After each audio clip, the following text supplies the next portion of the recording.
Hello friends, welcome to my channel green house. और आज का हमारा पौधा है गुलाब का पौधा।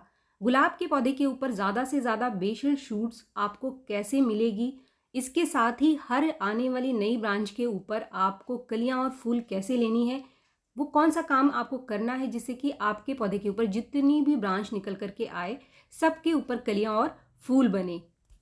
ये बेसल शूट्स होते क्या हैं और इसका गुलाब के पौधे के ऊपर क्या फ़ायदा है। तीसरा, कि बेसल शूट्स और जो जंगली ब्रांच है यानी कि जो सकर ब्रांच है उसके अंदर क्या अंतर होता है। तीसरा पॉइंट, क्या सभी 7 पत्तों वाली जो ब्रांच होती है वो जंगली ब्रांच होती है, अगर ऐसा नहीं है तो ये फ़र्क हम कैसे पहचानें। इसके साथ ही वो कौन सा खाद है जिसको दे करके आप अपने पौधे के ऊपर अनगिनत बेसल शूट्स, अनगिनत नई ग्रोथ और फ्लावरिंग अपने पौधे पर ले सकते हैं। तो फ्रेंड्स, सबसे पहला पॉइंट कि ये बेसल शूट्स क्या होता है। बेसल शूट्स वो शूट है जो कि गुलाब के पौधे के ऊपर बिल्कुल नीचे से निकल करके आता है। अगर आपका गुलाब ग्राफ्टेड गुलाब है, इंग्लिश गुलाब है, तो हमेशा आप देखेंगे कि एक ग्राफ्टिंग नोड गुलाब के पौधे में नीचे पाया जाता है। आने वाली जो ब्रांच है जितना ग्राफ्टिंग नोड के पास से निकल करके आती है उसी को बेसल शूट्स कहते हैं। और बेसल शूट्स क्योंकि बिल्कुल नीचे से निकल करके आती है तो बहुत ही स्ट्रॉन्ग ब्रांच होती है। और जिस भी पौधे के अंदर जितनी ज़्यादा बेसल शूट्स निकल करके आती हैं वो पौधे शुरू से ही नीचे से ही घने होते हैं और नीचे से ही स्ट्रॉन्ग होते हैं। यानी पतले दुबले पौधा ये नहीं होता है, काफ़ी स्ट्रॉन्ग पौधा होता है जिसके अंदर भी बहुत सारी बेसल शूट्स होती है। जैसा कि ये पौधा आप देख रहे हैं, इसको मैंने बिल्कुल इसकी ऊपर की जो ब्रांच थी पुरानी सबको काट दिया था बिल्कुल ग्राफ्टिंग नोड के पास से। और ये जो ब्रांचेस आप देख रहे हैं ये बिल्कुल ग्राफ्टिंग नोड के ऊपर से ही निकल करके आ रही हैं। तो ये सारी की सारी बेसल शूट्स हैं। अब बेसल शूट्स को अगर आपको अपने गुलाब के पौधे के ऊपर लेना है तो उसके ऊपर आपको कौन सा ट्रिक अपनाना है। फ्रेंड्स, ये एक ऐसा सीक्रेट टिप है जो शायद ही आपको कोई बताएगा, क्योंकि जब भी हम किसी भी पौधे की ब्रांच को काटते हैं या आपने देखा होगा कि जब भी आप गुलाब के पौधे की कटाई छटाई करते हैं, अगर आप उसके टिप की कटाई करते हैं तो उसके जब हम काटते हैं तो उसके नीचे से ही 1-2 इंच नीचे से ही नई ब्रांच आनी शुरू हो जाती है। तो जितनी नीचे से आप पुरानी ब्रांच को काटोगे आपको वहीं से नई ब्रांच मिलनी शुरू हो जाएगी। और कभी कभी जब हमारे पौधे की ग्रोथ बहुत बढ़िया होती है, आगे मैं आपको इस वीडियो में बताऊंगी कि वो कौन सा खाद देना है जिससे कि बेसल शूट्स हमें ज़्यादा से ज़्यादा मिले।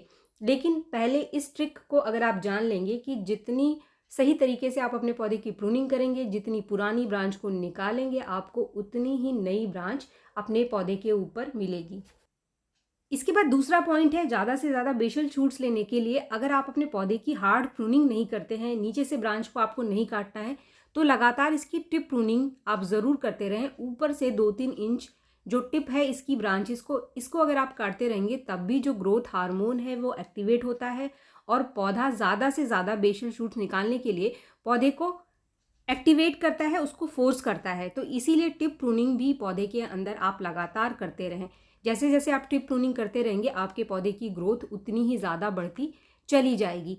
दूसरा पॉइंट, आपको प्रूनिंग करने के बाद अगर ज़्यादा बेसल शूट चाहिए तो इसके ऊपर मॉइस्चर बना के रखना है। मॉइस्चर आपको बनाने के लिए इसके ऊपर रोज़ रेगुलर सुबह के टाइम एक बार पानी का स्प्रे ज़रूर करें। जब धूप हो तभी आप पानी का स्प्रे करें। अगर बारिश हो रही हो आपके एरिया में तो ऐसे पौधे को जिसकी आपने प्रूनिंग करी है इसको आप बारिश के पानी में ज़रूर रखें। बारिश का पानी जो है पौधों के लिए बहुत ही बढ़िया होता है। जिस भी पौधे की हम प्रूनिंग करते हैं, कटाई छटाई करते हैं, और गुलाब के पौधे के लिए बारिश का पानी बहुत ही बढ़िया होता है, क्योंकि बारिश के पानी में नाइट्रोजन भरपूर मात्रा में पाई जाती है। इसके साथ ही जो बारिश का पानी है वो मिट्टी को एसिडिक बना देता है। तो अगर अभी आपने अपने पौधे की हाल फिलहाल में प्रूनिंग करी है तो इस पौधे को आप बारिश में ज़रूर रखें। बहुत अच्छी और नई ग्रोथ आपको मिलेगी और बेसल शूट्स भी आपके पौधे पर बहुत सारे निकल करके आएंगे। अब यहाँ पर हमें अंतर कैसे पहचानना है बेसल शूट्स में और सकर ब्रांच यानी कि जंगली ब्रांच में, इसको लेकर काफ़ी सारी कंफ्यूजन है लोगों के बीच।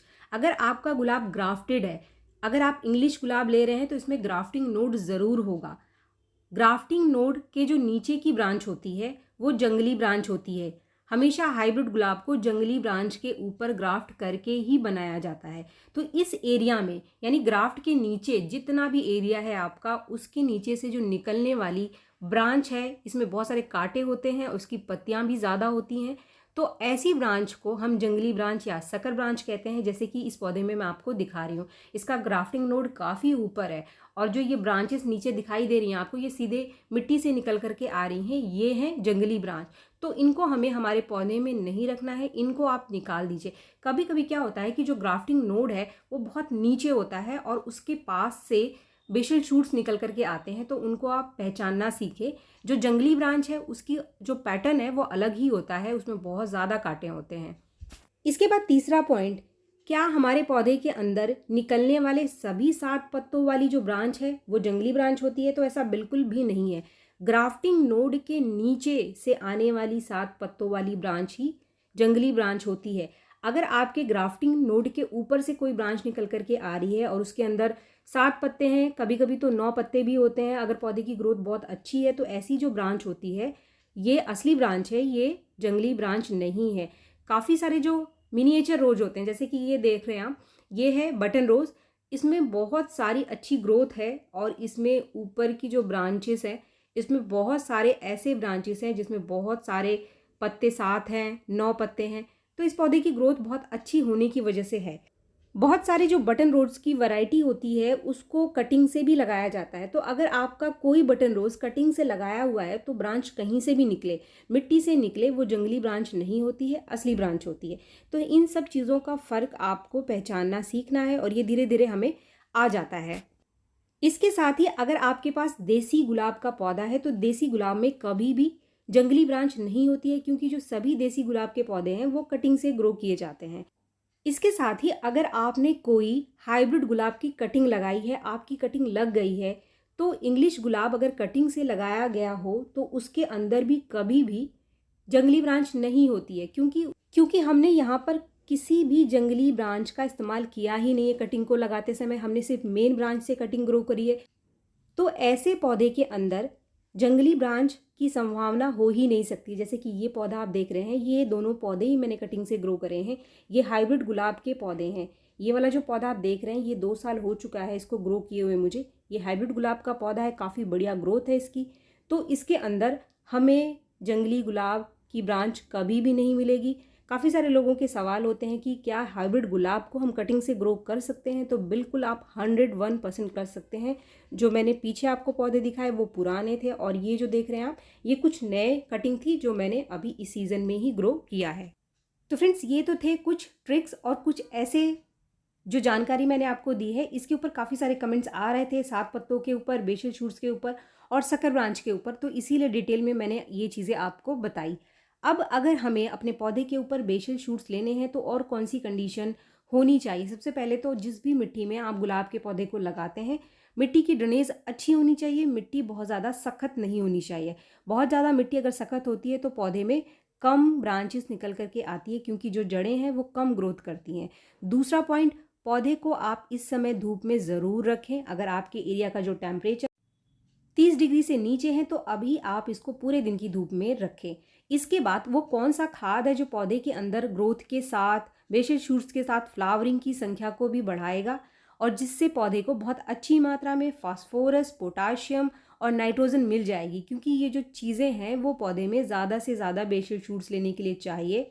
इसके साथ ही मैग्नीशियम और थोड़ी सी मात्रा अगर पौधे को सल्फर की मिल जाएगी तो फिर आपके पौधे में फूलों की भरमार निकल करके आएगी और बहुत सारे बेसल शूट्स भी मिलेंगे। तो इसके लिए हमारे पास एक ऐसा फर्टिलाइज़र है आज जो कि वेस्ट होता है आपके किचन में और इसको आप फेंक देते हो। ये है नींबू का छिलका। तो फ्रेंड्स, जैसे जैसे गर्मियाँ बढ़ेंगी तो नींबू का इस्तेमाल लोग अपने घरों में करना शुरू कर देते हैं, लेकिन ये नींबू के छिलके आप फेंक देते हैं। तो ऐसा आप कभी भी ना करें, क्योंकि ये बहुत ही बढ़िया सोर्स है फास्फोरस का, पोटाशियम का, कैल्शियम का, नाइट्रोजन का और इसके साथ ही इसके अंदर मैग्नीशियम और सल्फर भी पाया जाता है। तो आप सोच सकते हैं कि वो जितनी भी चीज़ें पौधे को फूलों के लिए चाहिए, बेसल शूट्स को निकालने के लिए चाहिए, वो सारी ही इस नींबू के छिलके में है। तो आज के बाद इसको आप कभी भी मत फेंकना। अगर आप कंपोस्टिंग करते हैं तो कंपोस्ट बिन में इसको डाल दो, लेकिन इसको फेंको मत आप।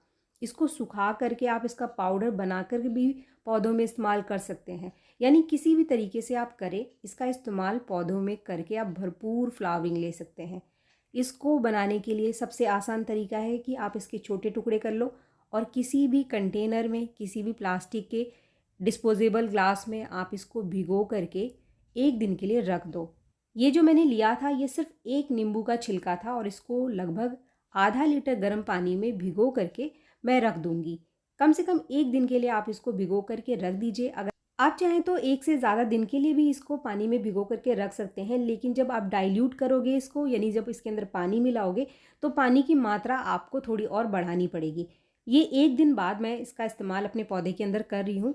तो इसको पहले आपको छान लेना है और छानने के बाद ये जो पानी है, जितना पानी हमारा बन करके तैयार हुआ है, जितना भी लिक्विड फर्टिलाइज़र, उसका कम से कम 3-4 गुना और पानी आप इसके अंदर मिला लो। ये जो छिलके आप देख रहे हैं इसको अभी आप मत फेंकना, इसमें आप फिर से पानी डालो और इसको फिर से रख दो 1-2 दिन के लिए, और इसका इस्तेमाल आप किसी और पौधे में कर सकते हैं। तो फ्रेंड्स, यहाँ पर जितना फर्टिलाइज़र मेरे पास बन करके तैयार हो गया है, इसमें मैं कम से कम 4 गुना पानी और मिला देती हूँ, और तभी इसका इस्तेमाल हमें हमारे पौधे के अंदर करना है। कभी भी जो नींबू के छिलके हैं इसको बिना डाइल्यूट किए आप अपने पौधों में इस्तेमाल मत करना, क्योंकि ये खट्टे होते हैं। और हमेशा छिलकों का इस्तेमाल ही आप करें। नींबू का जो रस होता है उसका इस्तेमाल हमें हमारे पौधे के अंदर नहीं करना, इस चीज़ का आप ध्यान रखें। तो हमेशा अच्छे से नींबू का रस निचोड़ करके ही इसके छिलकों का इस्तेमाल आप अपने पौधे में करो। और इस लिक्विड फर्टिलाइज़र को अच्छी ग्रोथ के लिए, अच्छी फ्लावरिंग के लिए और बहुत सारे बेसिल शूट्स के लिए आप कम से कम 15 दिन में एक बार इसको दो। ये जो फर्टिलाइज़र है ये आप बहुत सारे फ्लावरिंग प्लांट्स में दे सकते हैं, जैसे कि हिबिस्कस और अपराजिता में भी आप इसको दे सकते हैं, क्योंकि ये मिट्टी को एसिडिक बनाता है। मोगरा में भी आप इसका इस्तेमाल कर सकते हैं। तो फ्रेंड्स, उम्मीद है वीडियो आपको पसंद आया होगा। वीडियो अगर आपको पसंद आया तो एक लाइक ज़रूर करें, और मेरे चैनल को आपने अब तक सब्सक्राइब नहीं किया है तो मेरे चैनल को सब्सक्राइब करना भी ना भूलें। मिलते हैं मेरे नेक्स्ट वीडियो में, तब तक के लिए थैंक यू।